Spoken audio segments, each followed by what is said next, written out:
El desarrollo del sistema nervioso central es un proceso complejo que puede ser interrumpido por diferentes factores extrínsecos que influyen en la determinación genética normal. Dependiendo del momento en que ocurran, lapso o intensidad de exposición al factor extrínseco pueden ser más severos. Anomalías de inducción dorsal. Durante la neurulación primaria y secundaria, entre la cuarta y quinta semana, se forma el tubo neural, la notocorda, la columna vertebral y el cráneo. Dentro de las anormalidades encontramos entonces malformaciones en el cerebro, el cráneo, la columna y la médula espinal. Anencefalia. Es una enfermedad letal donde hay un desarrollo anormal del cerebro o ausencia de este. En algunos casos los huesos del techo craneal están ausentes y los de la base muestran defectos estructurales. Esta enfermedad se asocia con la raquisquisis, donde no se cierra el arco neural de las vértebras. Se origina por un fallo en el cierre del tubo neural en la región rostral. La anencefalia total ocurre entre la segunda y tercera semana por ausencia de la inducción o daños en la placa neural, evitando la formación de las 3 vesículas primarias. La anencefalia parcial es referida entre la tercera y la cuarta semana, cuando las vesículas ópticas están presentes junto con la tercera vesícula, que forma la parte posterior del cerebro. Las posibles causas de esto refieren toxinas ambientales o baja ingesta de ácido fólico, importante para el desarrollo del feto, pues participa principalmente en la producción de ADN y la división de las células. Para esta enfermedad, al no haber el desarrollo adecuado de las vesículas primarias y por ende la ausencia de los hemisferios cerebelo, bulbo y protuberancia, explica la incapacidad del feto para sobrevivir. Mielomeningocele. A diferencia de la meningocele, donde se hernian las meninges y el líquido cerebroespinal, la hernia que se genera en la mielomeningocele contiene líquido cefalorraquídeo, meninges, médula espinal y raíces nerviosas. Esta enfermedad es causada por el fracaso en el cierre de la columna vertebral, defecto que surge en las 4 primeras semanas. Se acompaña con frecuencia de anomalías cerebrales Chiari, el cual es un defecto en la fosa craneal posterior que genera que sus estructuras sobresalgan en el canal espinal. En la mielomeningocele, la función de la médula espinal inferior está ausente, hay falta en el control intestinal y parálisis de extremidades inferiores, aunque esto también depende de la localización de la hernia. Síndrome de regresión caudal. Se trata de una inadecuada estructura de la columna vertebral inferior del feto, donde los casos más leves poseen solo ausencia del coxis, mientras que en casos más severos hay ausencia de segmentos torácicos inferiores, segmentos lombosacros y pelvis. Están presentes una variedad amplia de malformaciones que van desde ano imperforado, agenesia sacra, ausencia de vértebras lumbares y torácicas, deformidades articulares, hasta malformaciones de órganos mayores y la fusión de las extremidades inferiores. Esta enfermedad ocurre con bastante frecuencia en hijos de mujeres diabéticas. Se origina por un trastorno en la neurulación secundaria y un defecto en la inducción de elementos caudales del embrión previo a la 7ª semana. En esta se da una paresia sensoriomotora por debajo del nivel medular y vejiga neurogénica. Hay alteraciones funcionales en el sistema genitourinario, gastrointestinal y cardíaco. Anomalías de inducción ventral. Durante el próximo periodo de organogénesis, entre la 5ª y la 10ª semanas de gestación, el tubo neural se divide en 3 vesículas neuronales que forman parte del cerebro, principalmente el prosencéfalo, las estructuras de la cara, las vesículas de los ojos y el rinencéfalo. Holoprosencefalia. Es una enfermedad que se ha relacionado con defectos severos del cierre del tubo neural. Es una rara malformación congénita del cerebro que se produce por un fallo en la inducción notocordal para que el prosencéfalo se diferencie en diencéfalo y telencéfalo. Este se separa en 2 hemisferios y se forman las vesículas ópticas y los tractos olfatorios. El desarrollo de la cara también se ve afectado por este proceso que ocurre más activamente entre la 5ª y la 6ª semana de gestación. Posible falla en un conjunto de moléculas como la proteína Sonic, EDGEOG y la superfamilia de genes BMP, indispensables para la formación normal del encéfalo. Además, se ha asociado con anomalías en los cromosomas 13, 3, 7 y 18. Holoprosencefalia alobar. Es la forma más grave de holoprosencefalia. Hay ausencia de cisura interhemisférica y la presencia de un solo ventrículo anterior. El tercer ventrículo suele estar unido y los ganglios basales forman una masa única con el tálamo. Existen giros cerebrales aberrantes. Paquigiria. Ausencia del cuerpo calloso, septum pellucidum y bulbo olfatorio. Esta enfermedad es letal, aunque se han descrito casos de supervivencia prolongada. Holoprosencefalia semilobar. Presenta hemisferios cerebrales parcialmente formados. Se observa un ventrículo único, frecuentemente dividido en dos cuernos temporales posteriores. Puede haber o no bulbo olfatorio y cuerpo calloso. El septum pelúcido casi siempre está ausente. En el techo de la cavidad ventricular, la tela coroidea, normalmente plegada al cerebro, puede formar un globo entre la convexidad cerebral y el cráneo, dando como resultado un quiste de tamaño variable conocido como saco dorsal. Lóbulos temporales y la estructura hipocampal es parcialmente formada. Cuerpo calloso y fornix no está desarrollada. No es necesariamente letal, pero está asociada con compromiso neurológico extremadamente grave. Hipertelorismo. Hipertelorismo significa una distancia mayor que la habitual entre algún órgano que es par, por ejemplo los pezones mamarios. Sin embargo, el uso de la palabra se limita con frecuencia al hipertelorismo ocular. Es la distancia interpupilar y orbital sobre el percentil 95 para la edad gestacional. No hay variaciones según sexo. Se le denomina hipertelorismo ocular, hipertelorismo orbitario o telorbitismo. Este aumento de la distancia generalmente se asocia con disostosis cleidocraneal o craneofacial y posible déficit mental. Las órbitas y su contenido están desplazadas lateralmente o por una grieta de línea media o senos del etmoides aumentados en tamaño. Hay a menudo diastasis de los dientes incisivos superiores y la nariz puede ser o insinuarse como bífida. El hipertelorismo se considera la consecuencia de la alteración en el desarrollo de las alas mayores con relación a las menores del esfenoides, dejando como consecuencia las órbitas en su posición fetal ampliamente separadas. Hipotelorismo. Aunque la palabra solo se refiere a una menor distancia que la habitual en órganos pares, se entiende en forma generalizada como la distancia interpupilar y orbital bajo el percentil 5 para la edad gestacional. Entre las causas incluye holoprosencefalia, escafocelia, microcefalia, trigonocefalia, craneosinostosis de la sutura sagital o metópica, arrincefalia y anormalidades primarias del desarrollo de los ojos. En casos más severos, el niño se parece a un cíclope, por fusión parcial o total de ambos ojos. La alteración anatómica es compleja. Es posible su sospecha por medición de la distancia interorbicular desde las 12 semanas de gestación. La trisomía 13 puede ser diagnosticada prenatalmente por amniocistesis y cultivos de las células amnióticas con estudio genético de ellas. Las anormalidades de la diferenciación y la división celular.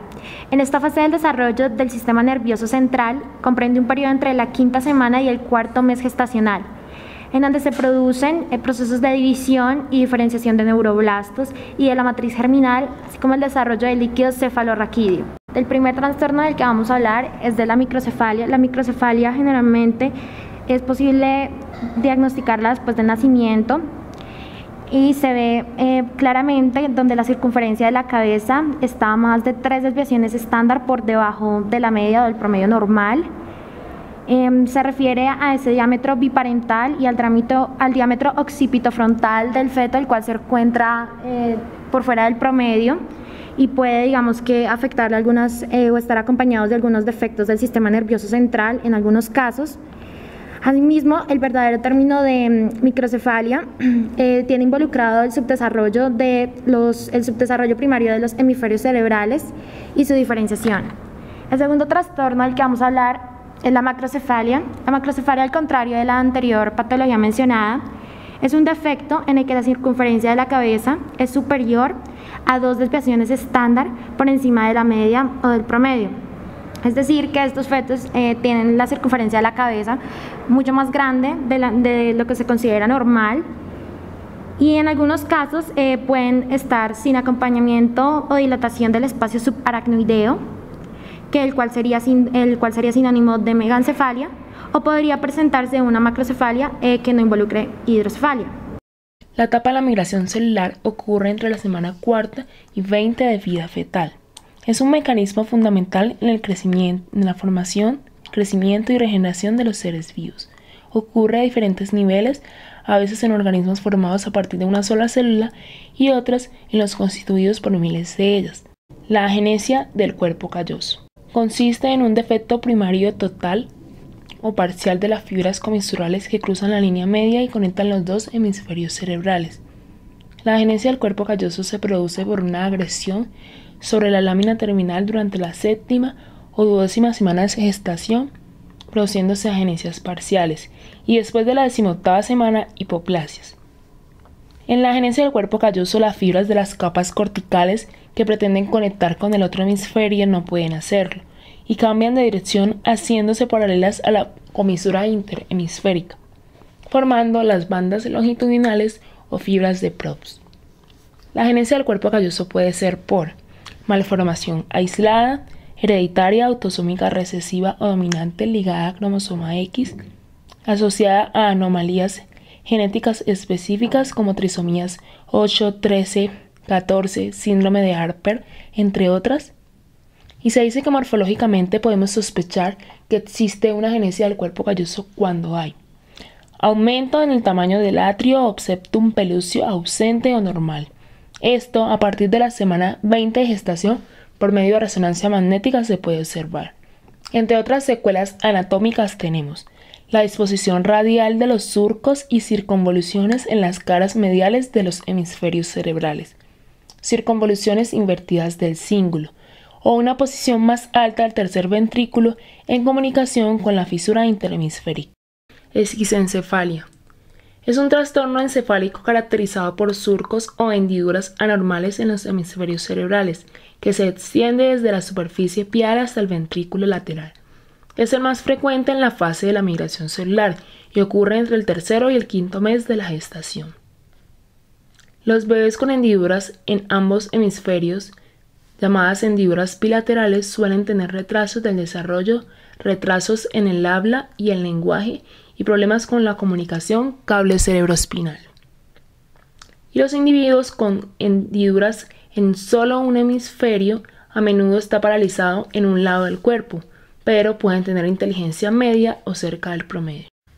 Los individuos con esquizencefalia también pueden tener una cabeza anormalmente pequeña, retraso mental, tono muscular pobre. Y se dice que la mayoría de estos pacientes experimentarán convulsiones. Embriológicamente, una causa exacta de esquizencefalia no se conoce, pero actualmente se dice que debe deberse a una mutación puntual en el cromosoma 10q26.1, donde se encuentra el gen del desarrollo de homeobots EMX2, que se encarga de la configuración del sistema nervioso. Hay algunas anomalías en las cuales se ha involucrado el proceso de mielinización. Este proceso es clave para el desarrollo de múltiples funciones en el feto y también del sistema nervioso. Es un periodo comprendido desde los 6 meses hasta la finalización de los 2 años de edad, en donde se da una fase de desarrollo y maduración de la mielina.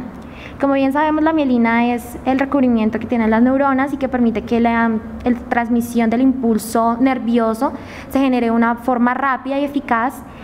Algunas anomalías están relativas e involucran este periodo.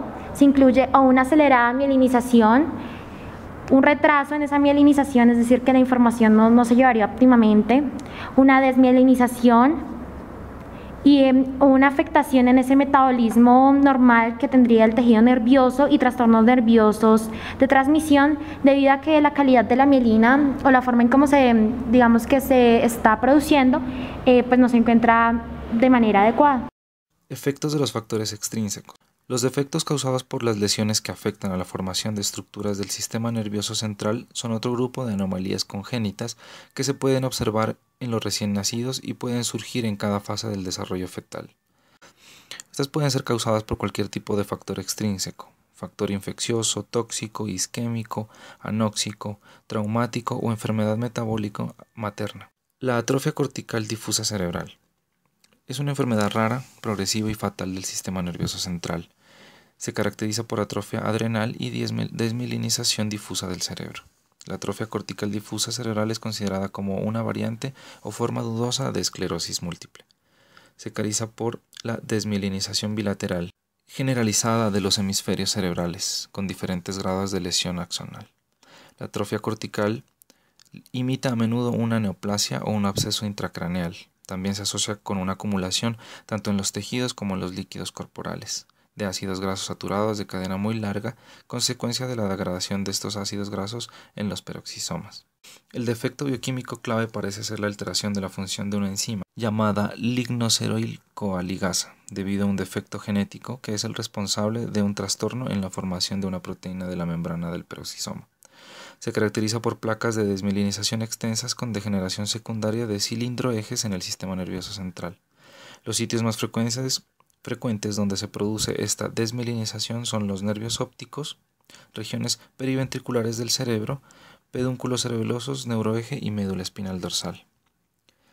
La hidranencefalia es una enfermedad que se produce después de la formación completa del cerebro y del sistema ventricular cerebral, usualmente en el segundo trimestre del embarazo. Se produce una destrucción completa o casi completa cerebral debido a un infarto y necrosis correspondiente al territorio de irrigación de ambas arterias carótidas internas. Se produce una reabsorción de los tejidos dañados y los hemisferios cerebrales se llenan de líquido cefalorraquídeo, los que están cubiertos por leptomeninge y dura madre intactas. Durante el periodo de destrucción se pueden visualizar hemorragias y masas de tejido en el interior del cerebro. Gracias a que los ventrículos están bien formados, la hoz del cerebro está presente. El cerebelo, cerebro medio, tálamo, ganglios basales, plexos coroideos y partes de los lóbulos occipitales están conservados, dada la indemnidad de la circulación cerebral posterior. Sin embargo, en el 25% de los recién nacidos, esta arteria proviene de la arteria cerebral anterior y en estos casos las estructuras cerebrales posteriores también están afectadas. Los plexos coroideos y los ventrículos laterales continúan la producción de líquido cefalorraquídeo, el que no es adecuadamente reabsorbido, lo que determina un aumento de la presión intracraneana llevando a macrocefalia, y en el proceso de expansión se puede romper la hoz del cerebro. El proceso etiopatogénico involucrado no está claro y se sospecha la presencia de un accidente vascular de las carótidas internas como causa fundamental de la hidranencefalia. Además, se han relacionado algunas infecciones intrauterinas como enterovirus, adenovirus, parvovirus, citomegalovirus, herpes simple, virus Epstein-Barr y virus respiratorio sincicial con la presentación de hidranencefalia en el feto debido a una vasculitis necronizante. Como conclusiones, tenemos que la resonancia magnética es un procedimiento no invasivo y una modalidad de diagnóstico seguro, que puede realizarse como un examen complementario cuando se sospecha de anormalidades fetales sobre la base de los hallazgos ecográficos. Estos permiten la detección y la plena evaluación de las lesiones, su grado de severidad y la demostración de anormalidades asociadas. Tras el diagnóstico perinatal complejo, se hacen intentos para tratar algunas de las patologías detectadas en el útero o correctiva terapéutica que se prevén procedimientos quirúrgicos postnatales. En estos casos adicionales, la información de diagnóstico proporcionada por la resonancia magnética puede radicalmente cambiar la gestión durante o después del embarazo. La experiencia, así como la demostración de la lectura, conlleva una influencia de la introducción de examen de resonancia magnética como algo rutinario.